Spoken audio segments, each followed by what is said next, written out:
It felt like the call would never end. Her voice in the receiver wasn't a shout, but an icy screech, a grindstone wearing down my nerves. I stayed silent, my eyes glued to the endless ribbon of the night highway, losing myself in its asphalt void. The line went dead as suddenly as the nightmare had begun. I leaned my head back against the headrest, closing my eyes in relief. Thank God for dead zones. She'll drain me, suck me dry like an empty glass, a clear, foreign voice pronounced inside my head. I was about to sink back into the swamp of my thoughts when a light struck my eyes. Not just a light, but a pulsating, blinding rainbow. A massive neon sign spelling Hotel Igis burned on the rooftop like an alien artifact stranded in this backwater. Home, the same voice grated, and it sounded like a sentence. A lump formed in my throat. Home? That's where the same scene, the same accusations, the same monster hiding behind a loved one's face awaited me? I felt the muscles in my own face finally relax, and I knew I wasn't going anywhere. I needed to be alone, outside this car, outside that life. After parking, I got a proper look at the building. From the outside, it was a lopsided log cabin, sprouting two-story wings like an ugly wooden bat. It looked ancient, twisted out of time itself, and the eerie contrast with the blazing sign was jarring. The sign illuminated everything, the treetops, the deserted parking lot, but the hotel itself remained a sullen, light-absorbing blot. Stepping over the threshold, I gasped. Inside was a dazzling, unnatural opulence. Crystal chandeliers, heavy velvet carpets, dark wood floors polished to a mirror shine, and walls lined with books in identical leather bindings. The air was thick and cloying, a mix of old dust and expensive perfume. It felt less like a hotel and more like a museum or a tomb. A girl stood behind the reception desk, too perfect, too doll-like. Her smile was calibrated to the millimeter. "Hello, welcome to the Hotel Igis." Her voice was melodic but lifeless, like a recording. "How can I help you?" "I need a room for 3 days, your best one," I said, attempting a smile in return. Without breaking her glassy stare, the girl produced a key from under the counter. Bronze, heavy, with an engraved number 16. "Your suite," she said, swinging the door open. The room was stunning. A huge four-poster bed, a panoramic window, massive mahogany furniture. The air smelled of fresh linen and something else, faint and unidentifiable, like expensive tobacco. "Is this all?" I joked, winking at the receptionist as I crossed the threshold. The reply didn't come from her, a heavy, wet whisper emanating from everywhere and nowhere at once rumbled right by my ear. "Don't worry, we've prepared the best room for you." The door slammed shut with a thunderous crash. I was alone. The realization that the voice belonged not to the girl, but to something invisible, locked me in icy dread. Sleep brought no peace. I woke up in a cold sweat, a weight like a stone on my chest. The darkness in the room was absolute, thick as tar. Gasping for air, I stumbled onto the balcony. Beyond the glass was not a park. It was a black velvet nothingness where the trunks of charred trees dissolved. Streetlights illuminated only small, pathetic circles, emphasizing the impenetrable darkness around them. And in that darkness, things moved.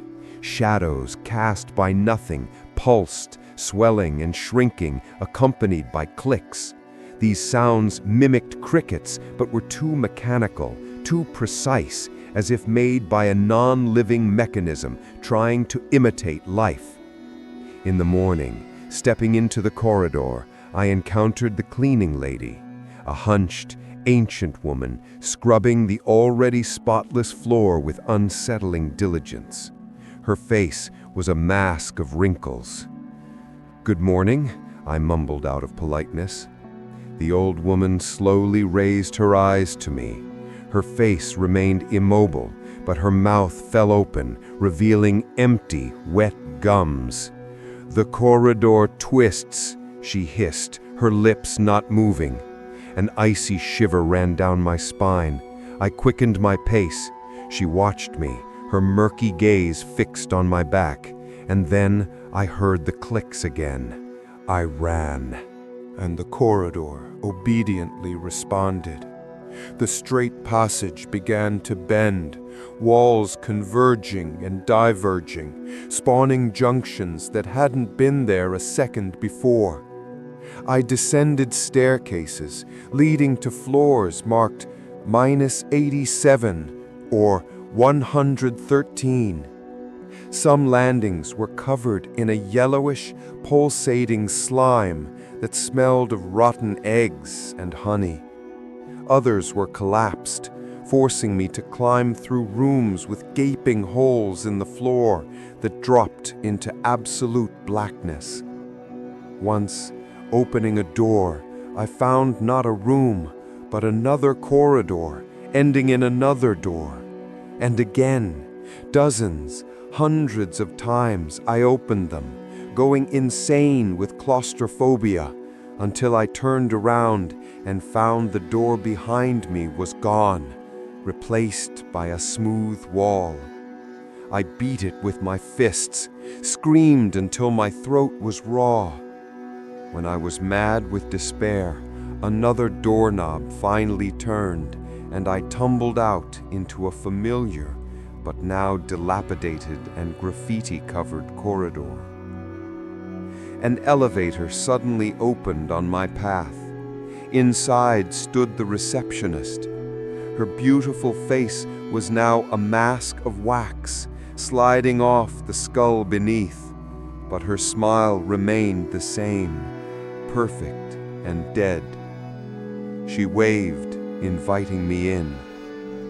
I fled downward until I reached what I thought was the ground floor.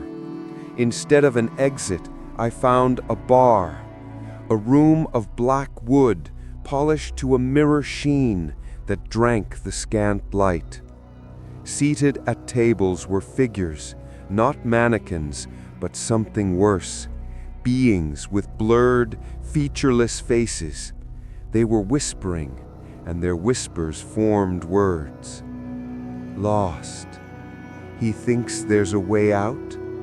They are already preparing a place for him. I approached the counter. From the darkness behind it, only a bestial gleaming grin emerged. No eyes, no nose, just rows of white, overly sharp teeth. Silently, a glass of dark golden whiskey was placed before me. I downed it in one go, feeling the alcohol spread through my veins like burning poison. The drunken courage turned into a horrifying clarity.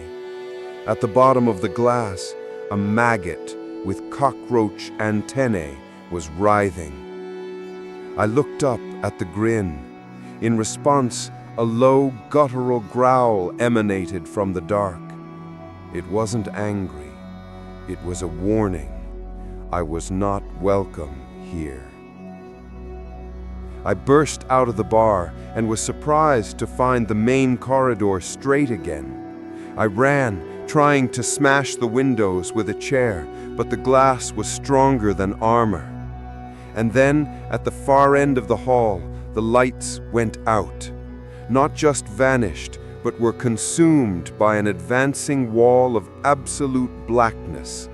It flowed toward me, silent and inexorable, and from its depths came the growing thunder of 1,000 footsteps.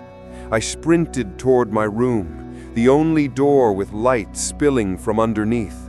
I hurled myself inside, leaning my back against the door, feeling something huge and heavy throwing itself against it from the outside. Then everything fell silent. I woke to silence, a deafening one. Opening the door, I saw there was no floor beyond the threshold, only darkness, thick, viscous, like liquid asphalt. I reached out and my fingers sank into it, the skin left with the sensation of a frostbite burn. From the darkness, a hand slowly floated out. It was a perfect copy of my own, but stretched out like taffy and pitch black. At its end grew 7 long, bony fingers. It gently dragged them across the door frame, and the wood instantly crumbled into a gray, lifeless dust.